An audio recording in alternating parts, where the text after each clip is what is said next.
আরে ভাই রে ভাই, এই সিজনে সিএস র্যাঙ্কে হিরোইকে 20 স্টার ডাউন দেওয়ার জন্য আর মাত্র 80+ লাগে। ভিডিওটা তোমরা সম্পূর্ণ দেখলেই বুঝতে পারবে। তো আমি ফার্স্ট প্লেয়ারটারে ফুল ড্যামেজে আমি নকআউট হয়ে যাই। এরপরে আমার টিমমেটরা ম্যাচটারে ভিক্টোরি করে দেয়। দ্বিতীয় রাউন্ডে আমি N9 17 নিয়ে একটা নক দেওয়ার পর আরেকটারে নক দিতে গিয়ে ডাউন হয়ে যাই। নক হয়ে যাওয়ার পর আমাদের টিমমেটরা এই ম্যাচটাকে ভিক্টোরি করে নিয়ে আসে। এরপর দ্বিতীয় রানে আমি নিলি শর্ট গান।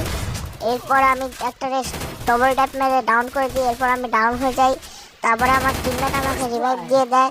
রিভাইভ দিয়ে দেওয়ার পর লাস্ট প্লেয়ারটাকে শর্ট গানের দুইটা তার MP40 একটা হিট মেরে ম্যাচটা করে ফেলি উইন।